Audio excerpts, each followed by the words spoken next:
بسم اللہ الرحمن الرحیم۔ السلام علیکم۔ جب سیف الدین غازی اور سلطان نور الدین محمود زنگی کے لشکروں کی آمد کی خبر شہنشاہ فرانس لوئس ہفتم، شہنشاہ جرمنی کارنٹ سوم اور یروشلم کے حکمران بالڈون ثالث نے سنی تو وہ تینوں راتوں رات دمشق کا محاصرہ اٹھا کر یروشلم چلے گئے۔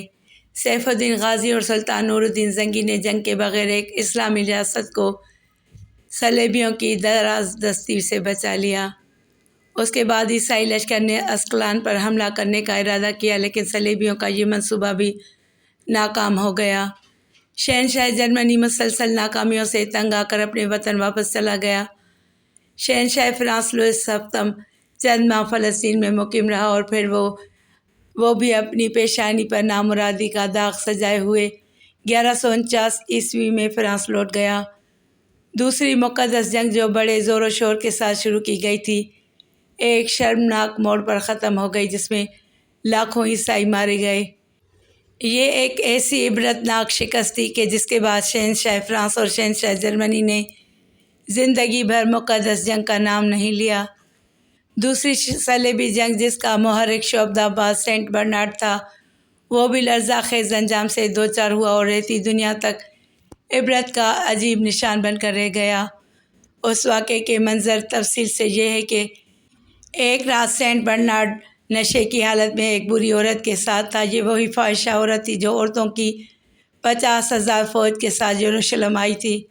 جب سینٹ برنارڈ کے محافظ سپاہی کو یہ اطلاع ملی کہ اس کا مذہبی پیشوا بدمستی میں مشغول ہے تو وہ بے درک کمرے میں داخل ہو گیا اور اس نے پہلے فاحشہ کو قتل کیا، پھر سینٹ برنارڈ کی طرف بڑھا۔ میں تمہارا مقدس پیشوا ہوں، شعبدہ باز راہب ہذیانی انداز میں چیخ رہا تھا۔ میرے قتل سے گریز کرو ورنہ تم پر آسمانی قہر ٹوٹے گا۔ تو مقدس نہیں، ناپاک ہے۔ عیسائی سپاہی کی آنکھوں میں خون اتر آیا تھا۔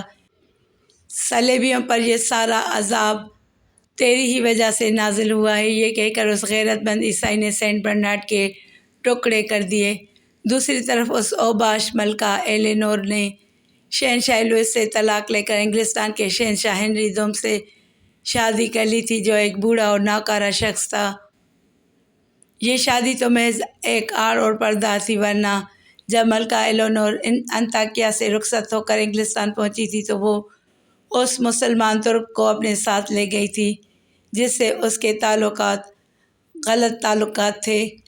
شہنشاہ ہنری دوم کچھ دن تک تو خاموش تماشائی بنا رہا، پھر جب اس نے ملکہ ایلینور کی حرکتوں کے خلاف زبان کھولی تو ایلینور نے اسے بھی شہنشاہ لوئس کی طرح ڈانٹ دیا اور وہ اپنے کمزوری کا راز فاش ہونے کے خوف سے سہم گیا۔ پھر 1 سال بعد ملکہ ایلینور کے یہاں ایک خوبصورت لڑکا پیدا ہوا۔ ملکہ نے بیٹے کا نام رچرڈ رکھا۔ یہ وہی بچہ رچرڈ ہے جسے آج بھی عیسائی دنیا شیر دل رچرڈ کے نام سے یاد کرتی ہے، اور اس بچے نے جوان ہو کر سلطان صلاح الدین ایوبی سے کئی صلیبی جنگیں لڑی تھیں۔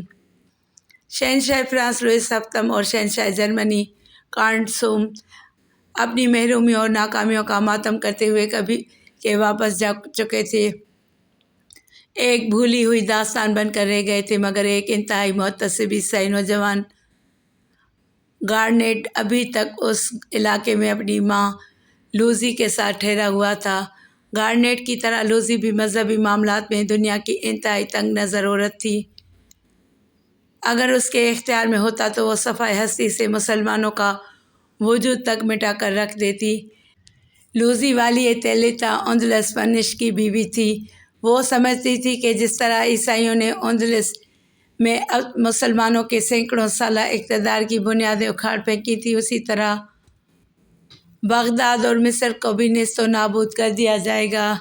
وہ اپنی آنکھوں میں یہی خواب لے کر شہنشاہ جرمنی اور شہنشاہ فرانس کے ساتھ اندلس سے یروشلم آئی تھی۔ پھر جب شہنشاہ لوئس اور شہنشاہ کارنٹ دوسری صلیبی جنگ میں شکست فاش کھا کر واپس جا رہے تھے تو لوزی نے انتہائی تحقیر آمیز لہجے میں کہا تھا، یہ دونوں عیسائیت کی پیشانی پر ایک بدنما داغ ہیں۔ یسوع مسیح ان پر زمین تنگ کر دے گا اور آسمان ان پر لعنت برسائے۔ لوزی کی اسلام دشمنی کا اندازہ اس سے کیا جا سکتا ہے کہ وہ اپنے دربار کے سارے عیش و آرام چھوڑ کر یروشلم میں خانہ بدوشوں کی طرح پڑی ہوئی تھی اور روزانہ اپنے بیٹے گارنیٹ کے جذبات کو مشتعل کرتی رہتی تھی۔ میں اس وقت تک اندلس واپس نہیں جاؤں گی جب تک کسی مسلمان ریاست پر عیسائیوں کا قبضہ نہیں ہو جاتا۔ گارنیٹ اپنی ماں کے جذبات تقریروں سے متاثر ہو کر مستقبل کی منصوبہ بندی کرنے لگا۔ وہ عیسائی بستیوں میں جاتا اور اپنے ہم عقیدہ لوگوں کو صلیبی جنگوں کی یاد دلا کر ان کی مذہبی غیرت کو ابھارتا۔ اس کے ساتھ ہی انہیں دولت و اقتدار کی ترغیب بھی دیتا، یہاں تک کہ گارنیٹ کی فوج کے ساتھ ہزاروں مقامی عیسائی بھی شامل ہو گئے۔ پھر وہ برق رفتاری کے ساتھ حسن اریما کی طرف بڑھا۔ یہ قلعہ طرابلس ٹریپولی لبنان کا ایک شہر کے عیسائی حکمران کاؤنٹ آف ٹریپولی کی سلطنت میں شامل تھا۔ کسی کو بھی یہ امید نہیں تھی کہ عیسائی لشکر دوسری عیسائی سلطنت پر حملہ آور ہوگا۔ یہی وجہ تھی کہ کاؤنٹ آف ٹریپولی اس صورتحال سے بے خبر تھا۔ پھر اسی بے خبری کے عالم میں اندلس کے شہزادے گارنیٹ نے حسن اریما کے قلعے پر قبضہ کر لیا۔ طرابلس کے حاکم کو اپنے ایک ہم قوم کی اس حرکت پر شدید اذیت پہنچی۔ اس نے کسی تاخیر کے بغیر اپنے ایک تیز رفتار قاصد کو یہ پیغام دے کر گارنیٹ کے پاس بھیجا: اس وقت عیسائیت شدید آزمائشی مرحلے سے گزر رہی ہے۔ ایسے سنگین حالات میں ایک عیسائی کو زیب نہیں دیتا کہ وہ اپنے ہم مذہبوں کو نقصان پہنچا کر انہیں انتشار میں مبتلا کرے۔ شہزادے گارنیٹ نے حاکم طرابلس کو خط سخت جواب دیتے ہوئے لکھا: اگر تم سچے صلیبی ہو تو میرے ساتھ مل کر مسلمانوں سے جنگ کرو یا پھر طرابلس کا تخت خالی کر دو۔ ایک بزدل مسیحی کو حکومت کرنے کا حق حاصل نہیں جو اپنے عیش و آرام پر قومی مفادات کو قربان کر دے۔ حاکم طرابلس جانتا تھا کہ مسلمانوں کے ساتھ جنگ کرنے کا انجام کیا ہوگا، اس لیے اس نے فوری طور پر سلطان نور الدین محمود زنگی کو خط لکھا: اگر میری حکومت کے تحفظ کی ضمانت دی جائے تو میں ذاتی طور پر اس بات کو پسند کروں گا کہ آپ آگے بڑھ کر حسن اریما کے قلعے پر قبضہ کر لیں۔ حاکم طرابلس نے اپنا اقتدار بچانے کے لیے نہایت دور اندیشی سے کام لیا تھا۔ اگرچہ وہ خود ایک فریب کار انسان تھا، لیکن اس حقیقت سے باخبر تھا کہ مسلمان وعدہ خلافی نہیں کرتا۔ اسی لیے حاکم طرابلس نے سلطان نور الدین محمود زنگی کو حسن اریما کے قلعے پر قبضہ کر لینے کی پیشکش کی تھی۔ وہ اچھی طرح جانتا تھا کہ اگر شہزادہ گارنیٹ کو نہ روکا گیا تو پھر اقتدار کے ساتھ اس کی زندگی کو بھی شدید خطرہ لاحق ہو جائے گا۔ اس وقت والی شام دمشق کے علاقے بلابک میں مقیم تھا۔ حاکم طرابلس کا پیغام ملتے ہی سلطان نور الدین زنگی ایک لشکر زرہ لے کر حسن اریما کی طرف بڑھے۔ وزیر معین الدین نے بھی سلطان کا ساتھ دیا۔ مزید احتیاط کے طور پر سلطان نور الدین زنگی نے اپنے بڑے بھائی سلطان سیف الدین غازی سے بھی فوجی امداد کی درخواست کی اور طرابلس کی طرف روانہ ہو گئے۔ سلطان نور الدین زنگی کا لشکر طوفان برق و باد کی طرح اپنے ہدف کی جانب رواں تھا اور اندلس کے شہزادے گارنیٹ کو سنبھلنے کا موقع دینا نہیں چاہتے تھے۔ اسلامی لشکر نے یہ طویل فاصلہ 3 دن میں طے کیا اور آگے بڑھ کر قلعے کا محاصرہ کر لیا۔ عیسائی فوجیوں نے مسلسل 4 دن تک قلعے کی فصیلوں پر کھڑے ہو کر تیروں کی ایسی بارش کی کہ اسلامی لشکر چند قدم سے زیادہ آگے نہ بڑھ سکا۔ اس دوران میں سلطان سیف الدین غازی کا لشکر بھی آ پہنچا، جس کی قیادت والی جزیرہ امیر عزا الدین کر رہا تھا۔ آخر طویل غور و فکر کے بعد سلطان نور الدین محمود زنگی کے حکم پر مسلمان سپاہیوں نے قلعے کی جنوبی حصے میں بارودی سرنگ بچھانی شروع کی۔ شہزادہ گارنیٹ نے سلطان عادل کی جنگی حکمت عملی کو ناکام بنانے کے لیے اپنے ماہر تیر انداز جنوبی فصیل پر بھیج دیے۔ پھر دیکھتے ہی دیکھتے تیروں کی بارش تیز تر ہو گئی اور سینکڑوں مسلمان سپاہی خون میں نہا گئے، مگر بارودی سرنگ بچھانے کا کام جاری رہا۔ ایک فوجی کلمہ طیبہ پڑھتا ہوا شہید ہوتا تھا تو فوراً ہی دوسرا سپاہی آگے بڑھ کر اس کی جگہ لے لیتا، یہاں تک کہ صلیبی تیر اندازوں کی کے بازو شل ہو گئے اور تیروں کا ذخیرہ ختم ہو گیا۔ پھر خوفناک دھماکہ ہوا اور حسن عریمہ کے قلعے کی جنوبی فصیل اڑ گئی۔ اہل ایمان نے نعرہ تکبیر بلند کیا اور قلعے میں داخل ہو گئے۔ صلیبیوں نے کچھ دیر تک جم کر مقابلہ کیا، مگر جب ان کی بڑی تعداد موت کا لقمہ بن گئی تو قلعے میں ہر طرف عیسائیوں کی چیخیں گونجنے لگیں۔ ہر صلیبی عورت و مرد پناہ مانگ رہا تھا، امان امان۔ اسلامی لشکر کی تلواریں نیام میں چلی گئیں اور صلیبیوں کو گرفتار کیا جانے لگا۔ اسیران جنگ میں حاکم طلطلہ کی جابر و صفاق اور اسلام دشمن بیوی لوزی بھی شامل تھی۔ شہزادہ گارنیٹ کسی نہ کسی طرح قلعے سے نکل کر فرار ہونے میں کامیاب ہو گیا تھا، مگر اس وقت اس کے خوف کی کوئی انتہا نہیں رہی تھی جب اس نے دوسرے گھوڑے کی ٹاپوں کی آواز سنی۔ گارنیٹ نے پلٹ کر دیکھا، ایک مسلمان شہ سوار اس کا تعاقب کر رہا تھا۔ شہزادے نے اپنے گھوڑے کی رفتار اور بڑھا دی، مگر اس کی یہ کوشش بھی ناکام رہی۔ اگر تم خود کو میرے حوالے کر دو تو میں اپنے امیر کی طرف سے تمہاری جان بخشی کا اعلان کرتا ہوں۔ میدان میں مسلمان شہ سوار کی پرجلال آواز گونجی۔ شہزادہ گارنیٹ کو یہ اجنبی آواز اپنے بہت قریب محسوس ہوئی۔ اگرچہ وہ مسلح تھا اور اپنے پیچھے آنے والے مسلمان سپاہی کا مقابلہ کر سکتا تھا، لیکن عیسائی فوج کی شکست کے باعث وہ بدحواس ہو گیا تھا۔ شہزادہ گارنیٹ کو اپنی جان زیادہ عزیز تھی۔ اس نے آخری تدبیر کے طور پر اپنے گھوڑے کو ایڑ دی، مگر مسلم شہ سوار اس کے سر پر آ پہنچا تھا۔ پھر دیکھتے ہی دیکھتے گارنیٹ کا گھوڑا لڑکھڑایا اور منہ کے بل زمین پر گر پڑا۔ یہ حادثہ اس قدر اچانک ہوا کہ شہزادہ گارنیٹ اپنا توازن برقرار نہ رکھ سکا اور اس کے ہاتھ سے لگام چھوٹ گئی اور وہ خود بھی گھوڑے کی پشت سے اچھل کر دور جا گرا۔ پھر اس پر فوراً ہی یہ راز فاش ہو گیا کہ تعاقب میں آنے والے مسلم شہ سوار نے اپنی شمشیر کے بھرپور وار سے گھوڑے کی پچھلی ٹانگیں کاٹ دی تھیں۔ شہزادہ گارنیٹ کی زمین پر گرتے ہی مسلم شہ سوار نے اپنے گھوڑے کی لگامیں کھینچ لی اور تیزی کے ساتھ شمشیر بکف نیچے اتر آیا۔ موت کو اپنے قریب دیکھ کر شہزادہ گارنیٹ کے چہرے سے وحشت ٹپکنے لگی۔ تم اپنے حواس درست کر لو اور مقابلے کے لیے تیار ہو جاؤ۔ مسلم شہ سوار نے بے نیازانہ کہا، ہم لوگ اپنے دشمن پر پیچھے سے وار نہیں کرتے، تم بھی پیادہ پا ہو اور میں بھی، یہ برابر کا مقابلہ ہے، اٹھو اور قسمت آزمائی کرو، دیکھیں قدرت کس کا ساتھ دیتی ہے۔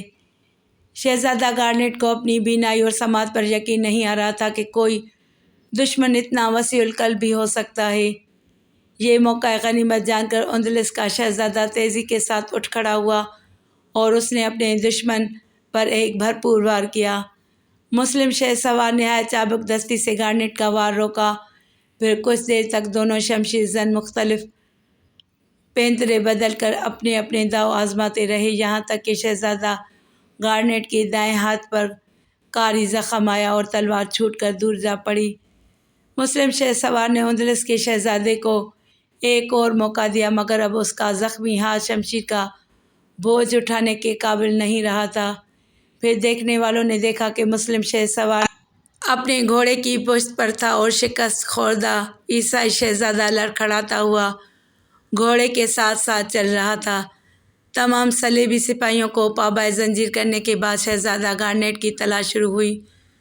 سلطان نور الدین محمود زنگی کو بتایا گیا کہ وہ کسی خفیہ راستے سے فرار ہو چکا ہے۔ سلطان عادل نے فوری طور پر یہ فرمان جاری کر دیا کہ برق رفتار شہ سواروں کا ایک دستہ مختلف راستوں پر نکل جائے اور شہزادہ گارنیٹ کو زندہ گرفتار کر کے سر دربار پیش کیا جائے۔ ابھی وہ شہ سوار شہزادہ گارنیٹ کی تلاش میں نکلنے ہی والے تھے کہ شہزادہ گارنیٹ مسلم سپاہی کے ساتھ قلعے میں داخل ہوا۔ پھر جب اندلس کا شہزادہ ندامت سے سر جھکائے ہوئے دربار میں داخل ہوا تو سلطان نور الدین محمود زنگی کے ہونٹوں پر فاتحانہ تبسم ابھر آیا۔ یہ تبسم شہزادہ گارنیٹ کی اسیری پر بھی تھا اور اس شہ سوار پر بھی جو اس جنونی صلیبی کو گرفتار کر کے لایا تھا۔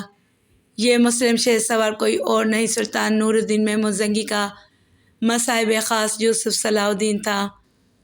پھر جب شہزادہ گارنیٹ اور اس کی مالوزی کے فیصلے کا وقت آیا تو سلطان نور الدین محمود زنگی کے تمام سرداروں نے بیک زبان کہا ان دونوں فتنہ گروں کو سر عام قتل کر دیا جائے اور ان کی لاشیں صلیبیوں کی عبرت کے لیے شہر کے چوراہے پر لٹکا دی جائے۔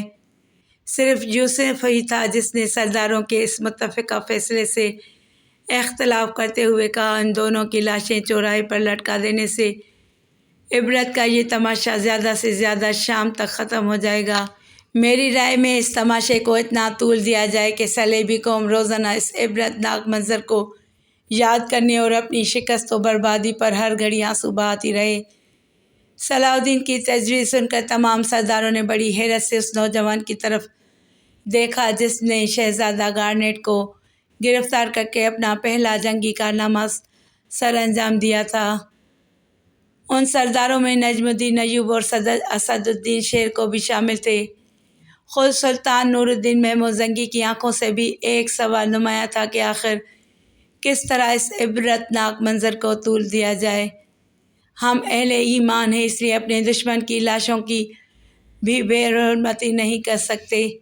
صلاح الدین نے انتہائی باوقار لہجے میں عرض کیا بہتر یہی ہے کہ جوسلن ثانی کی طرح ان ماں بیٹے کو بھی حوالہ زندہ کر دیا جائے، پھر جب تک یہ دونوں زندہ رہیں گے وہ عبرت ناک تماشا بھی اپنے تسلسل کے ساتھ جاری رہے گا۔ سلطان نور الدین محمود زنگی نے اپنے مصائب خاص کی اس تجویز کو پسند فرمایا اور ان کے ہونٹوں پر مسکراہٹ ابھر آئی۔ نجم الدین ایوب اور اسد الدین شیر کو کا سر بھی فخر سے بلند ہو گیا۔ صلاح الدین صرف شجاعت ہی میں نہیں فہم و فراست میں بھی اپنے ہم عمروں سے بہت آگے تھا۔ میں سلطان عادل سے ایک اور بات عرض کرنا چاہوں گا۔ مختصر سے سکوت کے بعد صلاح الدین نے دوبارہ لب کشائی کی۔ ان دونوں ماں بیٹے کو ایک جلوس کی شکل میں خاص طور پر عیسائی بستیوں سے گزارا جائے تاکہ ان کے دلوں پر اہل ایمان کی ہیبت قائم ہو، تاکہ ان کے دلوں میں پیدا ہونے والے سرکشی اور بغاوت کے جذبات فنا ہو جائیں یا پھر کم سے کم اتنے سرد پڑ جائیں کہ باہر سے آنے والی صلیبی ہوائیں انہیں مزید نہ بھڑکا سکیں۔ سلطان نور الدین محمود زنگی نے سر دربار یوسف صلاح الدین کی ذہانت کی تعریف کی اور پھر ملکہ لوزی اور شہزادہ گارنیٹ کو دوسرے عیسائی قیدیوں کے ساتھ اپنے بڑے بھائی سلطان سیف الدین غازی کے پاس بھیج دیا اور خود حلب کی طرف روانہ ہو گئے۔ اسی زمانے میں زنگی خاندان کے شامی مقبوضات میں عیسائیوں نے عام بغاوت کر دی اور جگہ جگہ فتنہ و فساد کی آگ بھڑکا دی۔ اس شورش کی وجہ سے بھی ایک فتنہ گر راہب سینٹ مارلو تھا۔ سینٹ برنارڈ کی شرمناک اور عبرتناک موت کے بعد سینٹ مارلو نے قسم کھائی تھی کہ وہ اپنے عظیم مذہبی پیشوا کے مقدس مشن کو جاری رکھے گا۔ اپنی اس مذہبی تحریک کو جاری رکھنے کے لیے ایک نیا طریقہ اختیار کیا تھا۔ جب عیسائی قوم اپنی عبادت کے لیے گرجا گھر میں جمع ہو جاتی تو سینٹ مارلو کے حکم پر عبادت گاہ کے تمام دروازے بند کر دیے جاتے تھے۔ پھر وہ عیار راہب عبادت کے نام پر جمع ہونے والے سادہ دل عیسائیوں کو لعنت و ملامت کرتے ہوئے پرجوش تقریریں کیا کرتا تھا، تم سے یسوع مسیح اس قدر ناراض ہیں کہ مقدس بیٹے کی حالت غضب کو الفاظ میں بیان نہیں کر سکتا۔ یہ کہہ کر فتنہ گر راہب کچھ دیر کے لیے خاموش ہو جاتا تاکہ وہ اپنے مخاطبین کی دلی کیفیت کا مشاہدہ کر سکے۔ اپنے مذہبی پیشوا کی زبانی یسوع مسیح کے غیظ و غضب کی بات سن کر عبادت کے لیے جمع ہونے والے عیسائی خوفزدہ ہو جاتے۔ پھر وہ عیار راہب ان کی منتشر ذہنوں پر ایک اور ضرب لگاتا، اس وقت تک تمہاری کوئی عبادت بھی قبول نہیں ہے جب تک تمہارے پیروں میں مسلمانوں کی زنجیر غلامی پڑی ہے۔ اس زنجیر غلامی کو کیسے کاٹا جائے؟ گرجا میں موجود عیسائی بے قرار ہو کر پوچھتے، اس کا ایک ہی علاج ہے کہ تم مسلمانوں کے خلاف بغاوت کر دو۔